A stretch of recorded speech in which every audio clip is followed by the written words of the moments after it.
So Christopher Nolan has decided he's going to make an adaptation of the Odyssey, and I'm already not very impressed. I'm already not really looking forward to it. And so I thought we'd talk about what we know so far. It's coming out next year, and I'll doubtless go and watch it, and I'll doubtless, like with Ridley Scott's Napoleon, be really, really goddamn disappointed. So anyway, this is the New York Times. They've seen a trailer, which I couldn't find. I could find lots of AI-generated slop trailers, but like an actual teaser trailer apparently was put up before Jurassic World, the new films the other day. And so they tell us about it. So they say, it begins with the extended shots of the scene, a voiceover heralding Odysseus' triumph in the Trojan War, a conquest that is alluded to by the appearance of a large horse structure and its imposing shadow. The first face we see is that of Tom Holland, who is playing Telemachus, the son of Odysseus. Now, I've seen other places saying that Tom Holland is playing the lead, and the Odyssey is not the story of Telemachus. Like, that's Odysseus' son, who is at Ithaca, and only really appears in the end of the story. So we don't really know what he's doing for the rest of the story. Because, of course, the interesting bit is Odysseus sailing from island to island with his crew and mostly getting them killed. So this would be a very strange thing to do, frankly, and not terribly appropriate. The quote that they give is, "I have to find out what happened to my father," he says, speaking to a man portrayed by John Bernthal, whose role is unconfirmed. I can't remember the name of the servants of Odysseus offhand. But then Bernthal says, if he's interested in gossip, and then calls out to a room, who has a story about Odysseus? And they point out that all the characters are speaking English with American accents. Even Holland, who is British. Oh, God. Sorry. Right. I'm sorry, but I'm really prejudiced against American accents and historical anything, because Americans don't exist in history. It tends to take me out of it, to be honest. American accents are too modern sounding, frankly. Anyway, the last shot reveals what appears to be the hero, played by a bearded Matt Damon, frail and marooned in the ocean. This leaves plenty unknown about how Nolan is tackling the massive story of Odysseus' journey home, and how much of it is covering, and who stars like Zendaya and Robert Pattinson are playing. So there have been, lots of controversies about this, because people seem to think that this actress, Lupita Nyong'o, is playing Athena, but then I've also seen people saying that Zendaya is playing Athena. And, I mean, maybe. I'm not sure that Athena would be dressed as Zendaya has been photographed having been dressed. But another possible character that this character has been said to be playing is Agamemnon's wife, which, I mean, again, just Agamemnon's wife wouldn't have been a sub-Saharan African woman. But anyway, I guess, I mean, not plausible, but like, who was it? I think it was Aristotle who pointed out that men make gods in their own image, right? And the ancient Greeks knew nothing about sub-Saharan Africa, and so they wouldn't have made gods in the image of sub-Saharan African women, just FYI. I mean, I suppose it would be possible that someone from Nubia or something eventually got to Greece, but it'd be very unlikely. It'd be remarked upon a lot by Homer if that were the case. We've got no reason to think that Agamemnon's wife wouldn't have just been a Greek woman, frankly. And in the text, she was the half-sister of Helen. But anyway, it doesn't matter. None of that matters. The point is, it's a modern adaptation for modern audiences, and so we have to have a brown. we need a sufficient quota of browns, apparently. You can't have Greeks or Greek-looking people in this for some reason. Anyway, apparently, though, the tickets have already sold out for the IMAX screenings a year in advance. It's like, okay, well, good luck. I mean, I hope this doesn't turn out to be a Napoleon. But anyway, so we've got a bunch of photos. And man, I don't understand why Hollywood hates the past, right? I just don't understand why Hollywood thinks that people in the past were stupid, ugly, and dour, right? In the past, and in particular, say we'll say the sort of era of like the Trojan War and the sort of Homeric Greeks, they were anything but dour, right? These people were living literally in the Iliad and Odyssey, right? In their own minds, they were living in a heroic epic. In the same way, like, the Vikings in the Poetic Eddas were living in heroic epics, they thought of their lives as heroic epics, and they sang songs about them, right? And so what that meant is if you were a man of means, wealth, money, influence, power, you dressed so everyone fucking knew it, right? You made sure that everyone around you knew you were someone really important. You didn't dress like a peasant, right? You didn't dress like a servant, like really dour, like this. This is really, really bizarre. This, I'm guessing, is Odysseus, maybe without the jacket, arriving back on Ithaca, where he gets changed into an old man and fools people before going into his house, seeing all the suitors there and then shooting them with a bow. And here we have Tom Holland on what appears to be a Viking longship. I don't what are we looking at here? So what's interesting is that in the Iliad, we're told that the ships that they use are curved, right? The word curved comes up a lot. And in fact, we've got a fairly good old picture of what they thought the boats looked like, as in they had this weird sort of curve to them. It's like, okay, this big curve. So I guess that's not terribly... I mean, it looks very unimpressive. Right? But another way that Homer describes the ships in the Iliad is they're big and black. Like, the ships are black. Now, one might think this might be because they were either painted black to look menacing, because remember, the Greeks in the Iliad are basically the sea peoples and a collection of raiders and pirates, right? They think that conquest is heroic and moral and what you do because you've been wronged or something, right? And so the ship's painted black. Now, it could be that they're covered in pitch to make them waterproof, or it could be that they're just painted black because it's intimidating. But they're big, black, curved ships. And this looks like kind of a Viking ship or something. I don't even know. Like, where is the adornment, right? That's the point. Crowned and garlanded. Like, this ship would have been prettied up. It would have been made to look nice. It wouldn't look... I mean, maybe this is supposed to be at the end, but again, this is Tom Holland on it. So he's not Odysseus, so what are we... I don't know, whatever. Like, for some reason, just the ancient world has to have been crappy at all times, in all ways. So, just... I mean, what kind of cloak is that?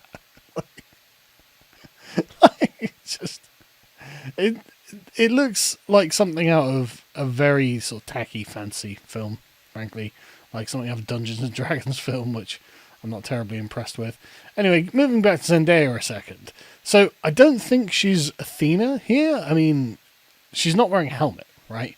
And Athena, I guess she wore robes. As you can see in the statue, she does wear robes, but she always wears the helmet because Athena is a warrior goddess. I don't know, does Zendaya look like a warrior goddess here? Looks more like someone's wife, to be honest. But again, the robes are really plain. Really, really plain. They would have had embroidery. She would have been wearing jewelry. There's loads of jewelry from the Mycenaean era, and just all, throughout all of ancient history, going right the way back.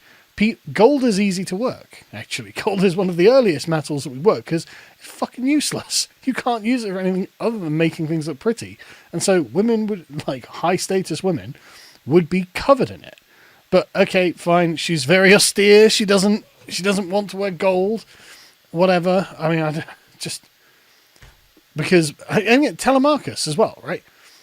Look, he would have been wearing gold. He would have been wearing like some adornments to show that he was a nobleman, to show that he was the son of the head of a household. You wouldn't be dressed like you were just some guy on the street. Like, these societies were deeply hierarchical. If you had wealth, you flaunted it to show your position in society. And in fact, let's get on to the armor. So this is Matt Damon on the beach, I guess, as Odysseus washed up somewhere. No idea why. I mean, whatever. We'll find out, right? But the armor, man. Oh, I'm so tired of Hollywood and not really understanding historical epics. I mean, why is he wearing braces but no other protection on his arms? Okay, whatever. But this makes him look like a henchman in, like, again, a modern Hollywood film for some reason. Like, this is not what historically Bronze Age armor looked like. And here's another image of Matt Damon. And again, just... okay, so very bland cloak. Why is he wearing just a dirty olive green cloak? Why does his armor look like he hasn't taken care of it? And it's like his armor doesn't look like he's taken care of it. Like why don't they take care of their armor? Like, what's the most important thing for a soldier to have, you would think? And we've got the helmet. This is not what Bronze Age helmets look like. But okay, again, why is it so rusty? Like, they all through history, they used to use sand to polish armor with. So you get a rag and some sand, and you'd polish the armor, and throughout history, you would burnish your armor so it shone, right? And you do that because it is more fearsome on the battlefield. We have many different historical sources telling us, and this goes right up until like the medieval era, where having shiny armor shows that you are respectable, worthy, and you think a lot of yourself, and so the enemy should think a lot of you as well. If your armor is like not taken care of at all, then it makes you look like you're not very scary. But anyway, that's one major issue with this. Like, why aren't they polishing their armor? Why are they? I mean, okay, maybe if he's on a long mission or something, and a long journey back, and he hasn't got the time or patience or whatever. But how does Telemachus make that? How does he get around that? But anyway, the armor itself. Let's get to the armor itself, because this is obviously nonsense. So this is the Dendra panoply. As you can see, this is it after 3,000 years. This is it when he's wearing it. This is it when he's wearing it. This is it when he's wearing it. This is it after 3,000 years. So all I'm saying is, why does their armor look like the same quality as if it's been spent 3,000 years in the ground? But anyway, you might have noticed that, in fact, this looks a bit different to what Matt Damon and Tom Holland are wearing. And it's because the Mycenaeans, the kings of the Mycenaeans, the people who could afford the best armor, and Odysseus was the king of Ithaca, just in case you're unaware. So Odysseus is a king, his son is a prince, and they would wear armor like this. This is a piece of armor called the Dendra panoply, and it's one of the few actual Bronze Age Greek suits of armor we found. And as you can see, it is full plate. Like, this is the armor of a person who's taking war very, very seriously and intends to come back alive, frankly. And we've got lots of different examples of, like, these sort of levels of plate. And as you can see, when there are modern recreations of this, these are glorious looking. Like, sorry, what are you wearing? Why are you wearing all this crappy burnished armor? Like, sorry, why haven't you made it look pretty? Cover it in tassels. Have lots of things denoting your status and rank, because you are someone important, mate. Act like you are someone important. Why are you dressed like you've dug your armor out of the ground and that it's been exposed to seawater for 50 years or something? Why aren't you dressed like you are the king of a powerful kingdom and you're part of a gargantuan raiding party that's gone sack Troy, and now you're heading home with vast amounts of loot? Like, bronze is the most beautiful metal. It's the most beautiful metal because you can polish it as much as you like and make it like a golden mirror. And it is gorgeous. And for some reason, they're like, nope. No. For some reason, it has to look like it's just come out of the goddamn ground. For some reason, it can't look beautiful. And this is a great recreation of what a Mycenaean era Bronze Age Greek warrior would have looked like. And they look amazing. Like, this drip is incredible. And this is a guy who is serious about war. This sort of guy wins a lot of wars. This is the guy who looks sad and doesn't take care of himself and it's really bizarre. It's like, Hollywood, it's not like this is a secret. Like, you could have consulted with any historian who knew anything about the time period, even vaguely, and they'd be like, oh yeah, these guys would have been tanks, actual tanks, covered in bronze. And you've got modern recreations of them, and it looks just badass. It's absolutely badass. Like, sorry, why can't we get this guy? And again, the point of all of this is so you stand out on the battlefield, right? So people are aware, no, you're an important guy. You have a retinue of really, your most elite soldiers around you. And try getting through that, man. Who wants to try and get through this armor when you've got a bronze weapon? Good luck getting through this. Like, this is not going to be an easy job. And this guy, if you're not as well armored as this guy, then it's going to be bad for you when you have to fight him. And remember, all the way through the Iliad, the armor itself is something really important. Like, Achilles gets his suit of armor made by Hephaestus, and then he, what's his bloody, Patroclus wears it, leads the army out, gets killed by Hector. Hector takes the armor, and Achilles has to get a new set of armor made, because the armor itself is big and important and denotes rank and status. It isn't just something you drag out of the ocean. It's like, it's not just a breastplate.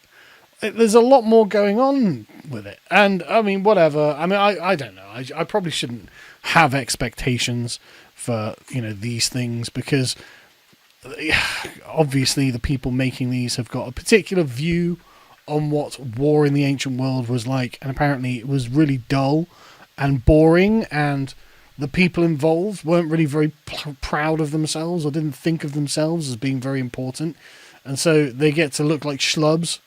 Look, I don't know. But again, I mean, maybe he's like, well, Odysseus has been on a long journey. Yeah, okay, fair enough. Maybe I can accept that, but it's still the wrong armor. Like, that's just not how the armor looked at all. And we know that that's the case. We have lots of examples of this armor, so there's no excuse really. But anyway, I'm gonna stop bitching and moaning. Who knows how good it's gonna be? Can I be honest? I'll be really candid. I've never watched a Christopher Nolan film. I don't intend to start, but I probably will have to go and watch this because